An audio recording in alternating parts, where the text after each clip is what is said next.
You're so awkward that everyone feels uncomfortable. Don't come." My mother's words kept running through my head as I sat cross-legged on my living room floor in Denver, Colorado, surrounded by travel brochures. The morning light slipped through the curtains and laid soft patterns across the hardwood. I should have been getting ready for my sister's wedding, but instead I was planning a trip to Paris by myself.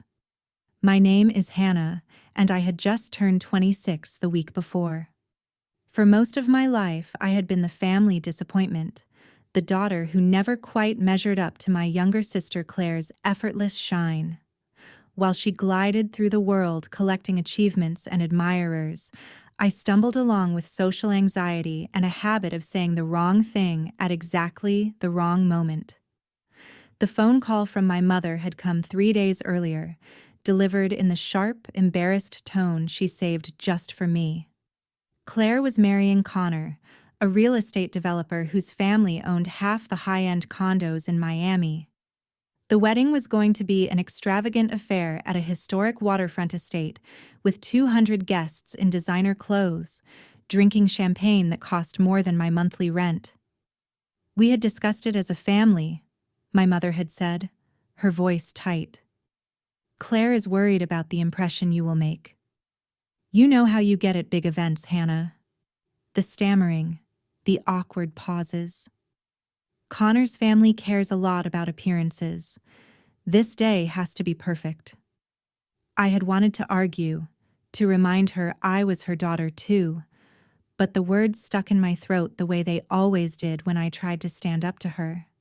Instead, I whispered that I understood and hung up before the tears could start. My best friend Sarah found me crying in my cubicle at the insurance company where we both worked as claims adjusters. She listened to the whole story while rubbing slow circles on my back, her face growing angrier with every detail. "That is cruel," she said firmly. "You are her sister. You belong there." "Maybe they are right," I murmured, wiping my eyes. "I am awkward. I do make people uncomfortable. Stop it right now." Sarah gripped my shoulders and made me look at her. "You are thoughtful and kind. Just because you are not loud and flashy like Claire does not make you less worthy." But Sarah's words could not erase a lifetime of feeling out of place in my own family. My father, a successful cardiologist, had always been distant, more interested in his golf game than his daughters. My mother, obsessed with status and image, had poured everything into Claire, the daughter who reflected well on her. And Claire herself had learned early that pushing me aside kept the spotlight firmly on her. So instead of fighting for a seat at a wedding where I clearly was not wanted, I made a different choice. I booked a flight to Paris, leaving the morning of the wedding. I would spend the day wandering the Louvre, eating croissants at sidewalk cafes, and pretending I was someone confident and free. My phone buzzed with a text from Mom. "Claire wants to be sure you are not planning to show up uninvited. Please confirm." I typed back, "I will be out of the country. Have a beautiful day." There was no reply, no plea to reconsider, no last-minute change of heart. Just silence. That told me everything I needed to know. I bought the ticket that evening, watching my savings drop as I hit confirm. It was impulsive and expensive, but being an ocean away when my sister married into money and status felt necessary. I could not sit on the sidelines while my family celebrated without me, smiling for photos that would never include me. Sarah helped me plan the trip, her excitement slowly lifting my mood. We mapped museums, cafes, parks. She insisted I buy a new dress, something that would make me feel beautiful even if I was alone. "You deserve your own celebration," she said while we shopped. "Who cares about some stuffy wedding? You will be in Paris." The night before my flight, I packed carefully, folding the navy dress Sarah had picked out, slipping in the worn paperback I had been meaning to finish, adding a small journal in case I wanted to write any of this down. This quiet act of choosing myself for once.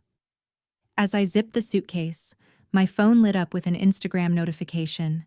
It was Claire, radiant next to Connor, caption gushing about their upcoming wedding and forever love. The comments overflowed with hearts and congratulations.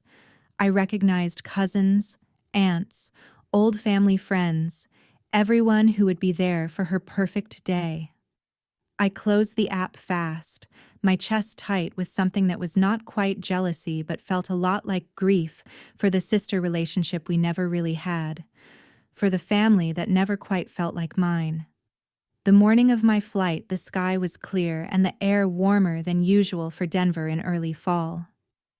I took an early train to the airport, suitcase rolling beside me, heart lighter than it had been in weeks. I was doing something bold for myself, but as the plane lifted off and Denver disappeared below, I could not shake a strange sense of foreboding, like I was missing something important I could not yet see. The flight to Paris was long but calm. I watched movies, dozed against the window, tried not to check the time difference every 5 minutes. Somewhere over the Atlantic, Claire would be walking down the aisle in a dress that probably cost more than my car. Mom would be crying happy tears. Dad would be standing proud, his golden daughter marrying exactly the kind of man he approved of. And I was 30,000 feet up, running away. I landed as the sun rose over Paris, painting the city pink and gold. The taxi driver who took me to my little hotel near the Latin Quarter spoke broken English and pointed out landmarks with a wide smile. The city was even more beautiful than I had imagined, elegant buildings and tree-lined streets everywhere I looked. After checking in and a quick shower to wash away the plane, I changed into comfortable clothes and went out exploring. The wedding would be starting in about 6 hours, late afternoon Miami time, early evening here. I planned to be deep inside the Louvre by then, surrounded by art and strangers, too busy to picture what I was missing. The morning drifted by in a pleasant blur. I walked through the Jardin du Luxembourg, watching kids sail toy boats in the fountain. I stopped at a bakery where the woman behind the counter smiled at my terrible French and slipped an extra macaron into my bag with my coffee. I strolled along the Seine, taking photos of Notre Dame and the bridges, gathering proof that I was having the time of my life. But beneath the surface joy there was still a hollow ache. I kept wondering if Claire had noticed I was not there, if anyone had even asked. Probably not. Mom had likely told people I was sick or had to work. Easier than admitting they had uninvited me. Growing up, Claire and I had been different from the beginning. She was born beautiful, inheriting Mom's delicate features and thick, shiny hair, naturally charismatic, charming adults and making friends without effort.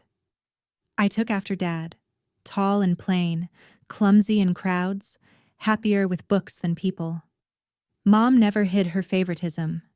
Claire got the best clothes, the bigger bedroom, first pick of everything. When I complained, Mom would sigh and say, "Do not be difficult, Hannah. You know Claire has more potential. We are just being practical." The potential she meant was modeling gigs, pageants, country club events where Claire's looks could shine. I was expected to stay in the background, grateful for hand-me-downs and whatever scraps of attention were left. Dad, busy with his cardiology practice, barely noticed the imbalance. When I tried to talk to him once, he patted my head and said, "You are both my girls. Now let me finish reading my journal." The only person who ever made me feel truly seen was Dad's mother, Grandma Ruth. She lived with us when I was little and noticed how the family treated me. She would take me on special outings, just us, and tell me I was smart and interesting.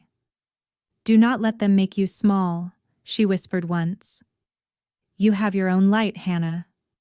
Do not ever let anyone dim it." She died when I was 15, and I lost my only real ally. After that, I pulled inward, counting days until college and escape. When I finally moved 3 hours away to a dorm, I could breathe for the first time. But distance did not rewrite the patterns. Claire still got the praise, the spotlight, the love. I got duty and disappointment. Family dinners became lessons in invisibility, while everyone celebrated Claire's latest triumph. When I graduated with honors, Mom spent the whole dinner talking about Claire's new boyfriend. When I landed my job at the insurance company, Dad asked when I planned to do something more impressive. Connor came into Claire's life 8 months ago. They met at a charity gala, of course, where she was volunteering to look good and he was networking. Mom was thrilled, wealthy, connected, exactly what she had raised Claire for. I met Connor once, at a family dinner Mom insisted I attend. He was handsome in that polished, generic way, practiced charm, firm handshake. He barely acknowledged me, eyes always on Claire or my parents. When I tried to join the conversation, he looked confused, like he had forgotten I existed. Claire glowed beside him, soaking it all in. I left early with a headache and no one tried to stop me. The engagement happened fast, followed by wedding planning that swallowed Mom whole. Every call was flowers, venues, guest lists. When I offered help, Mom said, "We have it handled. You would probably just stress Claire out." And now I was in Paris because even my presence at the wedding had been labeled a liability. By early afternoon, Paris time, I made my way to the Louvre. The museum was packed, tourists shuffling through grand halls, necks craned toward famous paintings. I stood in front of the Mona Lisa, surrounded by people taking selfies, and felt completely alone. I pulled out my phone to scroll mindlessly. That is when I opened Instagram, curious despite myself. That is when everything changed. The first post I saw was from my cousin Megan, 20 minutes old. A shaky phone video captioned, "OMG, you guys will not believe what just happened at Claire's wedding." My stomach dropped. I clicked play. The video showed the reception ballroom, round tables draped in ivory, crystal chandeliers sparkling, elaborate floral centerpieces Mom had obsessed over for months. Confused, excited voices buzzed. Then the camera swung to the center of the room where Mom stood facing Connor. Her face was flushed with fury. Connor looked enraged, posture aggressive. Claire stood off to the side in her white dress, hands over her mouth in horror. I turned the volume all the way up, pressing the phone to my ear to hear over the museum noise. "You think you can dictate to me?" Connor's voice cut sharp. "You are nobody. Your whole family is nobody. How dare you speak to me like that?" Mom fired back, voice shrill. "After everything we have done to welcome you?" "Welcome me?" Connor laughed, cold and mocking.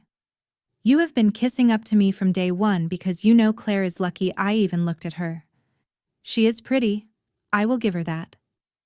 But that is all she has. And you strutting around here like you are important because you married a doctor and raised a daughter who can smile on cue." The room in the video had gone dead silent. Phones were out everywhere, recording from every angle. Mom went pale. "You need to apologize right now. This is my daughter's wedding day." "Your daughter?" Connor stepped closer, voice dripping contempt. "Your daughter is a shallow, spoiled brat raised to think her looks are enough. Well, let me tell you something about your perfect little family." "Connor, please." Claire's voice broke in, thin and desperate. "Shut up, Claire." He snapped without looking at her. "I am done pretending." What happened next felt like slow motion. Mom reached out, maybe to grab his arm, maybe just to gesture. He jerked away, and then, I gasped out loud in the middle of the Louvre, drawing stares, he spat directly in her face. A collective shock rippled through the guests. Mom stood frozen, spit sliding down her cheek, eyes wide with disbelief. Claire let out a half scream, half sob. You are all pathetic, Connor said into the stunned silence.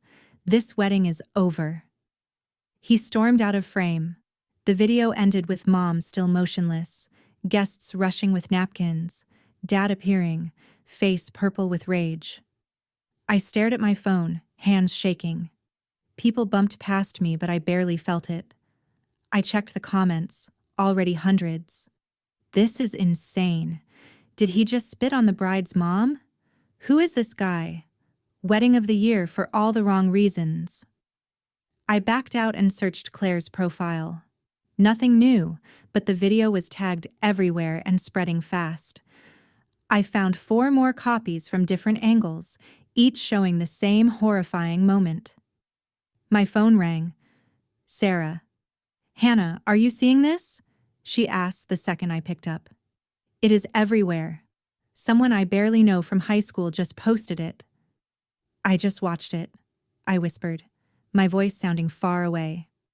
Sarah. He spat on my mom. In front of everyone. It is going viral. Memes are starting. I felt dizzy. I found a bench along the wall and sat hard, clutching the phone. I should call them. I should. I do not know what I should do. What can you do? You are in Paris. She was right. And yet guilt twisted in my gut for being away, even though I had been pushed away. And beneath the guilt was a tiny, shameful spark of vindication whispering, they wanted perfect without me. Look what they got. More notifications poured in. The video was jumping platforms. News sites were picking it up. Within an hour, it had a trending hashtag. Wedding Spitgate. My phone rang again. Dad. I stared at his name, finger hovering. He never called just to talk. I let it go to voicemail. Then Mom. Then Claire. Then Mom again. I watched each call die unanswered, feeling like I was watching my old life collapse from very far away. Around me, tourists kept moving, laughing, taking photos, completely unaware. Life carried on indifferent. I looked at the frozen frame of Mom's face with spit on her cheek, Connor's contempt, Claire's horror, and thought, everything is about to change. I finally answered Mom on her 5th try. By then I had left the Louvre and was sitting in a quiet cafe near my hotel, nursing a coffee that had gone cold while my phone lit up nonstop. Hannah. Her voice was raw, stripped of its usual polished superiority. Where are you? I told you. Paris. You need to come. Home right now. I stirred my coffee slowly. Why would I do that? Do not be difficult. The old edge crept in. Your sister needs you. This family needs you. That is funny, I said quietly. The family that did not want me at the wedding suddenly needs me when it all falls apart. This is not the time for your self-pity. Do you have any idea what we are dealing with? That video has millions of views. Millions. Your father's practice is getting calls. Claire is hysterical. We are being harassed online. And where are you? Hiding in France like a coward. Something in me snapped. A coward. You told me not to come. You said I was too awkward, too embarrassing. You said I would ruin Claire's perfect day. I never said, yes, you did. 3 days ago. You said everyone would feel uncomfortable if I showed up. Silence. Then, softer, manipulative, sweet. Hannah, honey, I think you misunderstood. I was only worried you would feel overwhelmed at such a large event. You know how anxious you get. Do not gaslight me. I know exactly what you said. Well, regardless, we need you now. Claire is devastated.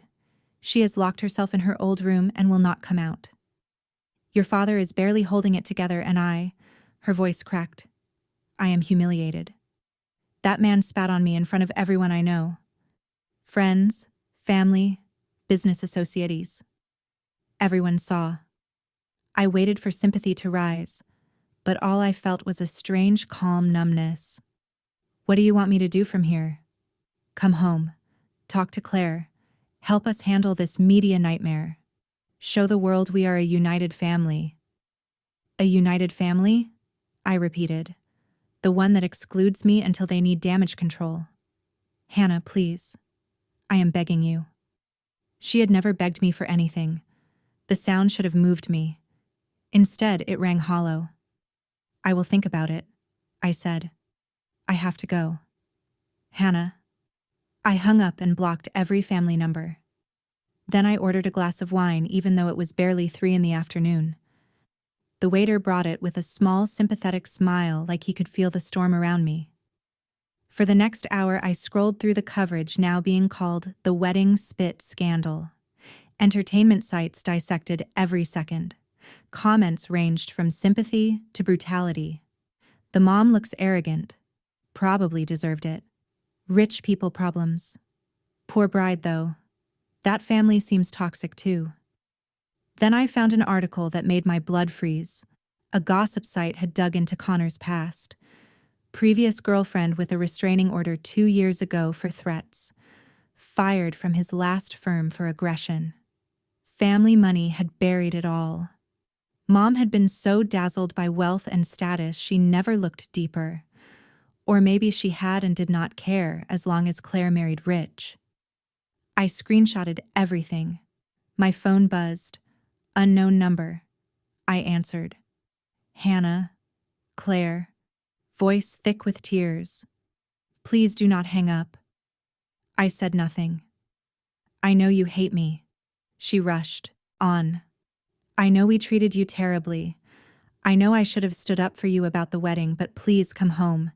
Connor texted he is coming back tonight and we need to talk. And I am scared, Hannah.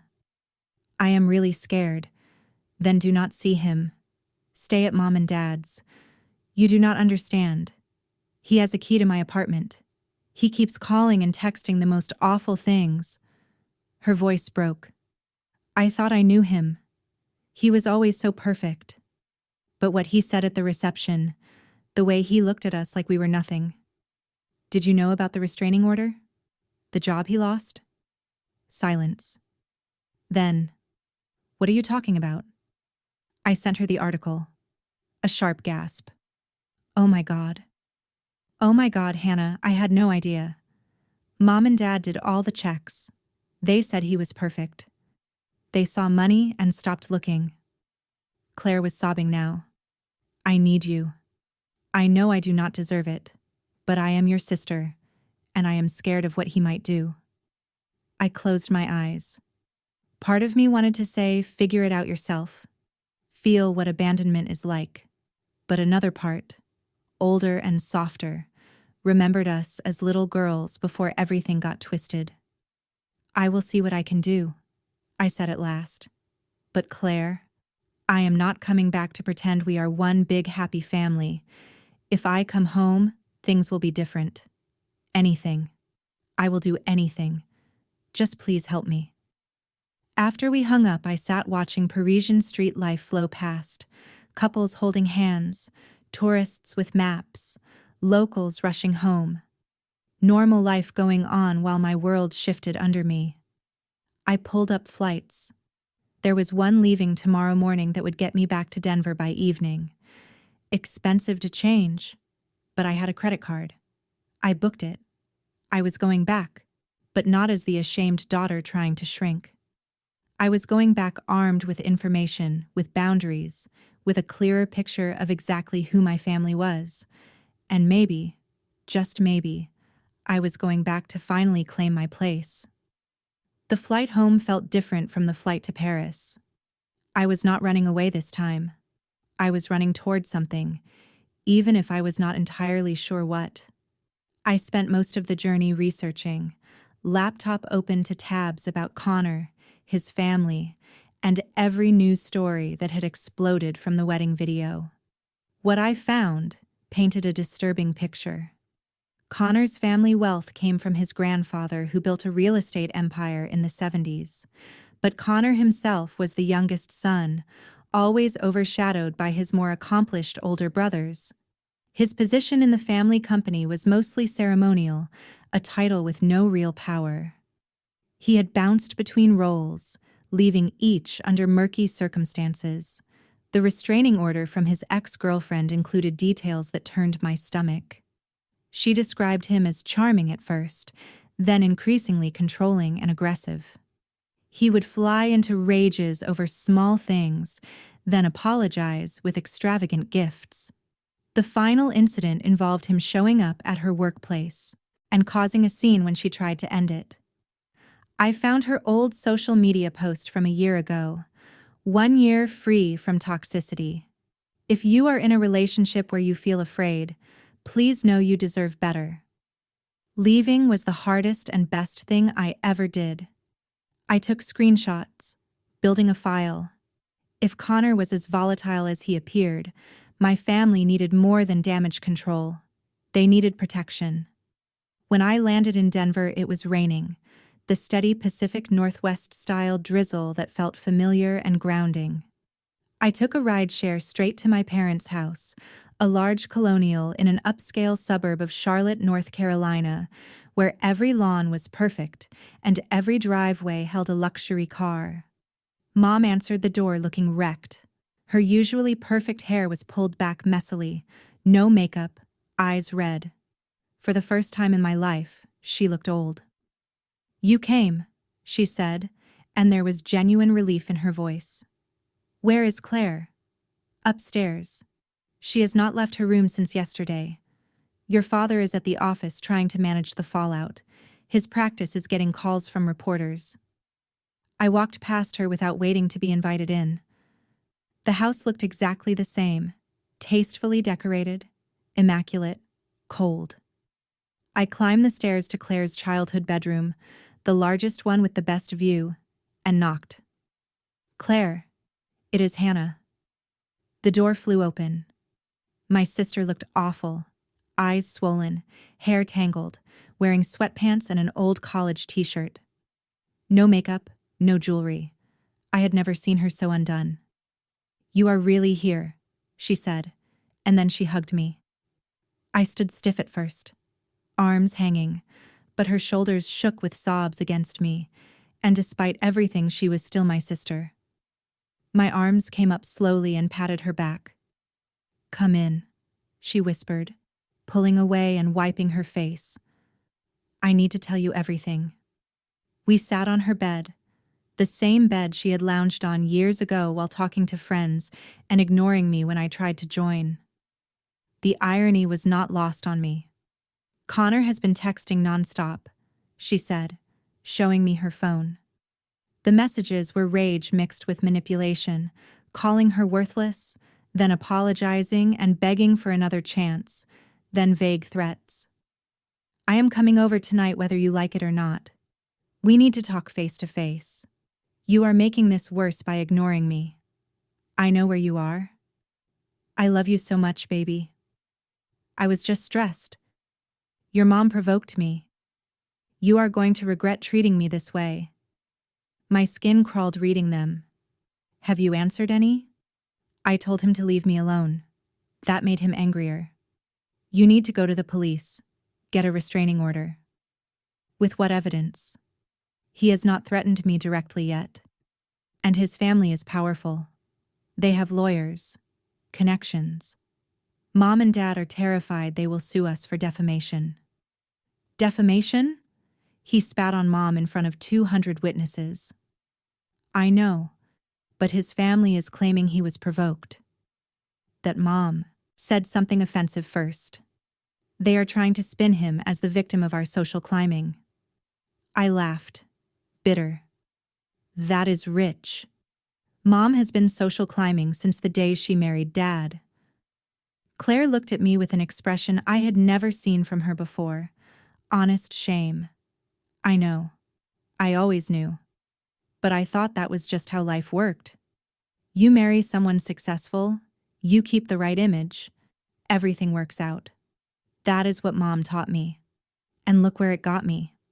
She flinched but did not argue. "I saw the articles you sent about his ex. I cannot believe I did not know. I cannot believe Mom and Dad did not check." They saw money and status and stopped looking. Just like they were so excited to have the pretty, popular daughter that they never cared about anything else. Claire twisted her hands in her lap. I know I have been awful to you, Hannah. I went along with Mom treating you like you did not matter. It was easier to be the favorite than to stand up for what was right. Yes, it was easier, I said. And now you are paying the price for building your life on shallow ground. I know. Tears streamed down her face. I am so sorry. For every time I got the bigger room, the better clothes, the attention. For every time I let Mom exclude you or put you down. God, Hannah, I should never have let them keep you from the wedding. You are my sister. I wanted to say I forgave her, to hug her and promise we would fix everything, but years of hurt do not vanish with one apology. I am not here to absolve you, I said quietly. I am here because you asked for help. But Claire, when this is over, we are going to have serious conversations about how this family treats each other. I know. I want that. I want to be better. Before I could answer, shouting rose from downstairs. Male voices, one of them chillingly familiar from the video. Connor had arrived. Claire grabbed my arm, nails digging in. He is not supposed to be here. How did he get in? We crept to the top of the stairs and looked down. Connor stood in the foyer facing Mom. Dad had just come home and was standing between them, face flushed with fury. Get out of my house, Dad said, voice tight and controlled in that surgeon way when he was furious but trying not to show it. I need to see Claire, Connor said. He looked disheveled, expensive suit wrinkled, hair messy, eyes wild. She is not answering my calls. I need to explain. You spat on my wife at my daughter's wedding. You humiliated us. You have 10 seconds to leave before I call the police. Connor laughed, the sound making my skin crawl. The police? And tell them what? That I had a disagreement with my mother-in-law? That I got upset at my own wedding? You assaulted her? Interesting, since she grabbed me first. I was defending myself. That is a lie, Mom shrieked. I never touched you. You are disgusting. You might want to be careful, Connor said, voice dropping low and dangerous. My family has very good lawyers. We could make things difficult for all of you. Are you threatening us? Dad asked. I am stating facts. You have all been slandering me online, sharing that video, making me look like a monster. But people do not see what led up to it. What your wife said about my family, how she insulted my mother, suggested we were not good enough for precious Claire. I never... You absolutely did. You spent months dropping little comments about how we should be grateful to be connected to your family. How your husband, the surgeon, and your beautiful daughter were such prizes. You treated me like hired help at my own wedding. That is not true, Dad said, but there was less certainty in his voice. Is it not? None of that matters now. What matters is that Claire and I are married, legally married, and I want to see my wife. The marriage is not valid, Mom said quickly. You walked out before the ceremony finished, before signing the papers. Connor smiled, cold and triumphant. Actually, we signed the marriage license yesterday morning at the courthouse. A little insurance policy, you might say. So yes, Claire is legally my wife, and I have every right to see her. The words hit like a punch. Mom and Dad's faces went slack with shock. Claire made a small wounded sound beside me. You said we would do it at the wedding, she whispered to me. He said doing it at the courthouse first was just paperwork, that the real marriage was the ceremony. I thought it was romantic. I did not tell anyone because he wanted it to be our secret. My mind raced. If they were legally married, everything just got far more complicated. I handed my phone to Claire, still recording, and whispered, "Keep filming. Do not let him see you." Then I walked downstairs.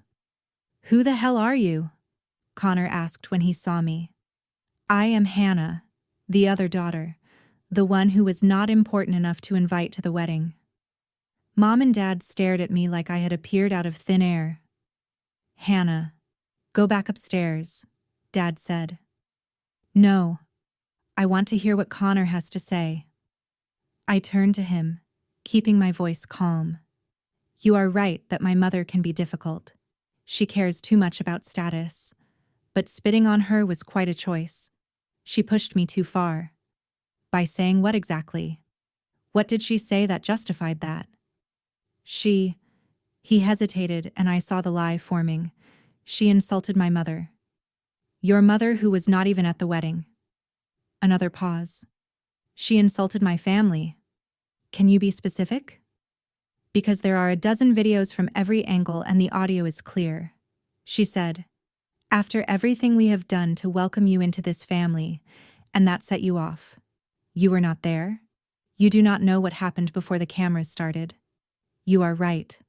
I was not there because my mother told me not to come, because I am awkward and embarrassing and would make everyone uncomfortable. I let that sit in the air. But here is what I do know. I know about Jessica, your ex, the restraining order." Connor's face went very still. "I know about the job you lost at Davidson Properties for threatening a coworker. I know about the drunk driving charge your family's lawyers made disappear. I know you are the disappointment of your family, the son who cannot measure up to his brothers, given a fake position to keep you busy and out of trouble." "You do not know anything," he hissed, but the confidence was gone. "I know you saw Claire as a beautiful, naive woman from a family desperate to marry her off to money. I know you love-bombed her, isolated her, made her dependent on your approval. Classic abuser tactics. I love Claire. You love controlling her. There is a difference." I pulled out my phone and showed him the screenshots of his texts to Claire. "These do not read like love. They read like obsession and rage." He lunged toward me. Dad stepped between us instantly. "Do not you dare touch her. Get out of my way." "No. You are leaving now." Connor looked around at all of us, fury and panic mixing on his face. He was losing control, and he knew it. "Claire!" He shouted up the stairs. "Claire, get down here. We are leaving."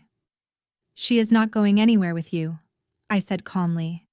"In fact, she is filing for an annulment based on fraud. You lied about your background. You manipulated her into a courthouse marriage without full disclosure. Any judge will grant it. You cannot do this. We can, and we will.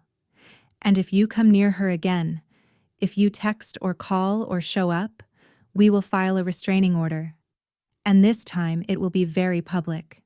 The same media covering your wedding disaster will love the story of the abusive groom." His hands clenched into fists. For a second I thought he might hit someone, but then he deflated, seeing he had lost this round. "This is not over," he said, voice low. "My family will destroy all of you." "Your family is probably thrilled to be rid of you," I replied. "Now leave before I call the police myself." He stormed out, slamming the door so hard the windows shook. We all stood frozen for a moment. Then Claire appeared at the top of the stairs, still holding my phone. "I got everything," she said, voice shaking but steady. "Every word." And just like that, we had our evidence. The next morning, I woke up on the couch in my parents' living room, sunlight streaming through the large windows. My back ached from the uncomfortable position, but my mind felt clearer than it had in years. Claire was still asleep upstairs, exhausted from yesterday's storm. Mom and Dad were in the kitchen, voices low and tense. I sat up and checked my phone. The wedding video had now been viewed over 15 million times. Connor's name was trending everywhere. More importantly, 3 other women had come forward with their own stories about his controlling and aggressive behavior. I screenshot everything and sent it to the lawyer I had found on the plane, Patricia, who specialized in coercive control and domestic abuse cases. She had already agreed to take Claire's case. Mom appeared in the doorway holding a coffee mug.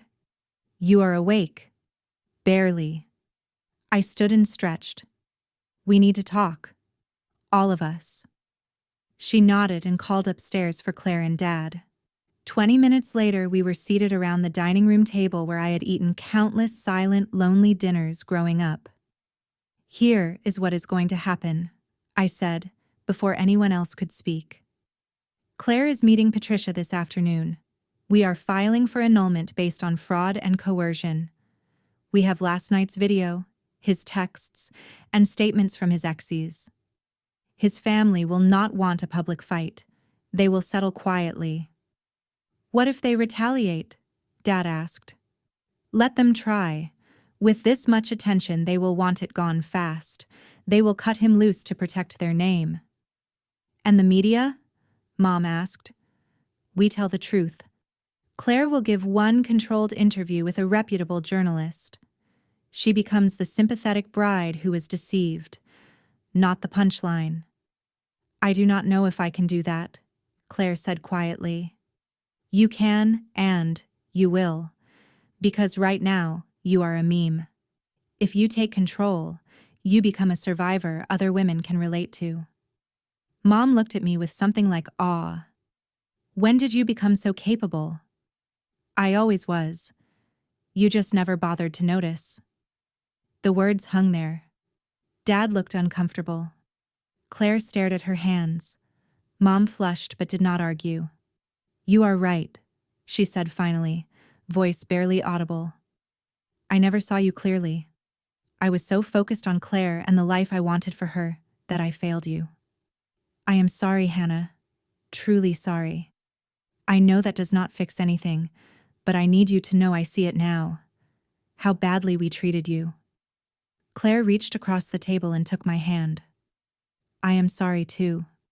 For everything." I looked at both of them, these women who had shaped so much of my pain.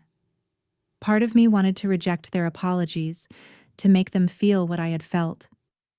But another part, tired of carrying anger, wanted to try something different. "I am not ready to say everything is forgiven," I said carefully. "But I am willing to work towards something better if you are actually willing to change." "We are," Claire said quickly. Dad cleared his throat. "Hannah, I owe you an apology too. I was absent when you needed a father. I let your mother run the family, and I did not protect you from her favoritism. That was wrong." "Yes, it was. But like I told them, I am willing to try if you are willing to be different."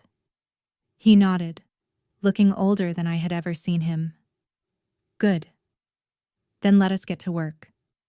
Patricia can see Claire at 2. I have also lined up Lauren, a journalist I trust. She wants an exclusive with Claire, but we have to move fast." "How do you know all these people?" Mom asked. "I have been building my own life while you were not paying attention. I have connections, skills, and capabilities you never asked about." Over the next hours, we executed the plan. Claire met Patricia, who filed the annulment paperwork immediately. I coached Claire for the interview, helping her find her voice while keeping the message clear and sympathetic. That evening, Lauren arrived with a small crew. She was kind and professional, putting Claire at ease. Claire spoke honestly about being manipulated, about the courthouse marriage presented as romantic spontaneity rather than control, about how grateful she was the truth came out before it was too late. "I want other women to know abuse does not always look like what you think," Claire said to the camera, tears running down her face. "Sometimes it is charming and looks like love. Sometimes it comes from wealthy families. Sometimes you do not see it until something breaks the illusion." When it was over, Lauren thanked us and promised the piece would air within 48 hours. "This is powerful. You are very brave." After she left, Claire collapsed on the couch, drained. I sat beside her and she leaned her head on my shoulder. "Thank you," she whispered, "for coming back. I do not deserve it. Maybe not. But I am not doing this for you alone. I am doing it because it is right.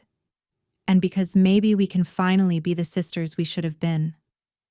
She squeezed my hand, and for the first time in years, the gesture felt real. The interview aired 2 days later in prime time. Claire came across vulnerable but strong, sympathetic without seeming weak. The producers included the viral video, Claire's testimony, the text messages, and interviews with 2 of Connor's exes. The response was immediate. Support flooded Claire's social media. The hashtag flipped from mockery to solidarity. Women shared their own stories. The next morning, Connor's family released a statement through their publicist, carefully worded but clear. They were cutting ties with Connor, acknowledging his personal issues, and supporting Claire's annulment. They were throwing him under the bus to save their name. "They are protecting their empire," Dad said, reading the statement. "Which means they will not fight the annulment," Patricia confirmed when I called. "Their attorneys already reached out. Quick, quiet settlement. Connor gets nothing." What about Connor himself? Gone silent. Deleted everything. Apparently checked into a wellness retreat in Arizona. His family paid him to disappear. I felt a cold satisfaction. He had tried to control my sister, humiliated my mother, threatened my family, and now he was the one hiding, disgraced. But there was still one thing I needed to do. That afternoon, I drove to the local news station that had first aired the viral video. I had arranged a meeting with the station manager, Helen, who was surprisingly receptive. "So you want a follow-up piece? About you, the sister who was not invited?" "Not just about me. About how families can be toxic, how favoritism damages people, and how sometimes the person everyone overlooks ends up saving everyone else." She smiled. "I like it. The forgotten daughter who rescues her family? Very compelling. And it is true. I showed her the text from Mom telling me not to come. I have documentation of everything. I can show how this family worked, how I was treated, and how I chose to help anyway. Why expose yourself? Because I am done being invisible. And maybe some other woman who feels invisible in her family will see this and realize she has value too." Helen studied me. "This will make your family look bad. They made themselves look bad. I am just telling the truth. And they have agreed to it. They know they need to own their mistakes." The interview was cathartic. I spoke honestly about growing up in Claire's shadow, about being uninvited, about flying to Paris only to watch everything implode from afar. But I came back because my sister was scared, and because despite everything, they are still my family. But I came back on my terms this time, and have things changed? They are changing. My mother is in therapy. My father is trying to be present. Claire and I are rebuilding. It is not perfect, but for the first time, I feel seen. What would you say to other women who feel invisible in their families? I looked straight at the camera. You are not the problem. Your value does not depend on someone else recognizing it. Sometimes the best revenge is refusing to let their low opinion become your truth. Stand up. Speak out. Take up space. You deserve to be here. When the interview aired, my phone exploded with messages from friends, co-workers, strangers thanking me for my honesty. But the one that mattered most was from Sarah. "I am so proud of you. You are a warrior." 3 months later, I stood in the doorway of a small conference room downtown Denver, watching a dozen women find their seats. This was the 3rd meeting of the support group I had started for women dealing with family rejection and favoritism. "Thank you all for coming," I said, taking my seat at the head of the table. "Let us go around and share how this week has been." Stories varied. Some were making progress with their families, others had chosen distance. One woman had confronted her parents about favoring her brother and felt lighter afterward. My own healing was a process, not a single moment. Mom was in weekly therapy and had apologized multiple times, sincerely. Dad started having coffee with me every Saturday, actually listening. Claire and I talked several times a week, real conversations. The annulment went through without contest. Claire moved into her own apartment and was finishing her degree. Connor had quietly faded into obscurity, living in a small apartment in Arizona, working a regular job, disowned by his family in all but name. That evening, my family gathered for Sunday dinner, our first truly public outing since the scandal. People recognized us, but instead of stares, they offered support. Women approached to thank Claire and me for speaking out. Mom raised her glass. To Hannah. For saving us when we did not deserve it. To Hannah, they echoed. I raised my glass. To second chances. And to doing better. We clinked glasses, and for the first time I felt like I truly belonged at that table. The awkward, anxious girl who had been told she would embarrass her family now stood on stages speaking to hundreds and being applauded for her strength. The irony was sweet. I had spent 26 years trying to make myself smaller. Now I was done shrinking. I was Hannah. I was visible. And that was the sweetest victory of all.